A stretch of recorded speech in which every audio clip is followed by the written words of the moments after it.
Good morning, welcome to SlimChat. It's Tracy.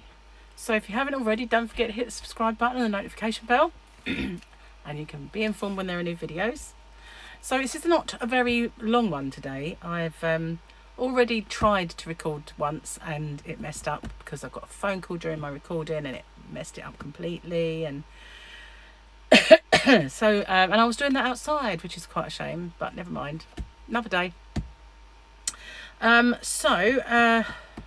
I'm in a bit of a rush as well because I need to get ready to go out. Plus I've got to cut Gary's hair, which, you know, is more like shearing a sheep really, or mowing the grass, as I said on Rock's chat. So I also have to like do his eyebrows and all his tidy him up is the word. So Gary has just discovered my movie quote of the day. Can you believe it? I've been doing it this time and he's only just discovered it. And he says I should do a montage of all my best movie quotes of the day. And I said, well, I don't know if I really couldn't be bothered to pick bits out and, like, you know, edit. I can't edit. I can edit. I could do it if I tried, but it would take a lot of time. And so, yeah, I said, you know, do people really need to see them again, really? I don't know. Speaking of which, mighty strong words, Runt. You man enough to back them up with anything but power plane? I messed that one up. Was in fact Buford Tannen from Mad Dog Tannen from Back to the Future 3. That was Back to the Future 3. So this one, who got it actually? First of all, written it somewhere. Teresa Settersfield and Linda Fairbrother both got that. So this one is, you're not trying to draw a psych pension. You really are crazy.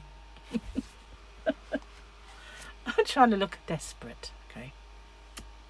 I'm getting character. You're not trying to draw a psych pension. You really are crazy. Not a very good voice, that one. I blame my sore throat though, obviously. But, you know, that's the one for today. So you need to tell me the character and the movie. The actor, if you like. It's an easy one. I thought I'd give you an easy one because I keep giving you ones that I think are a little harder. So I thought, well, about time I gave you a nice little easier one. And yes, I've quoted the movie before, but not the quote. I will use the same movies sometimes that I've used before, because otherwise I'll run out of movies that I like. So that's that. So yesterday I took Gary out for a meal after getting the news, and we went to this place that has a smokehouse. And I have to say I didn't enjoy my food because everything had a tainted taste. Gary really enjoyed his food, and I thought I'd stick to sort of Englishy normal flavours like mashed potato and a pie. But having said that, the pie, only ate half of it. It didn't taste that great. Gary ate the rest. And I had a prawn cocktail, which does taste good to me. But that was, I don't know if they put too much lemon in it, but it was playing havoc with my tongue. And we had some halloumi fries to try because I've never had them. I had halloumi, but not fries. They were nice. And I did order a little bowl of burnt ends mac and cheese because I'd never had mac and cheese. So I figured to try it. And out of everything I had, it was the thing that tasted the best. But by the time I got to eating it, I was a bit too full up. But I did eat most of it, about 2/3, I'd say. And it was only a little ramekin, really, so it wasn't massive. But it was nice. I liked that. So, but their drink tasted absolutely awful. I thought I'd have lemonade because I've been okay with lemonade. As soon as I tasted it, it had that mint and dirt flavour that I really... So Gary tasted it, said it tasted normal. So I figured it was just, you know... Anyway, so I said, you know, this doesn't taste right, you know, really doesn't. So she said, oh, I'll take it away. And she said, do you want me to get you another one? I said, well, I'd rather have orange squash if that's all right. So I figured I've been good with orange squash, but it tasted horrible. So, but it was better than the lemonade. So I did drink some of it, but as I was getting further down the glass, it was tasting more and more disgusting. But I used it just to sort of, you know. But yeah, it wasn't the best meal for me. But I was full up by the time I'd finished my bit of mac and cheese and everything. Didn't eat as much as I normally would, Weird. I seem to have like less capacity for eating now than I used to. I get full up very quick. So anyway, it was nice to get out, and it was nice that Gary had a really nice platter and he really enjoyed it, and that was good. We didn't have room for pudding though, it's just too much. I think if he'd said he wanted it, I would have found some room, because I wasn't as full up as Gary.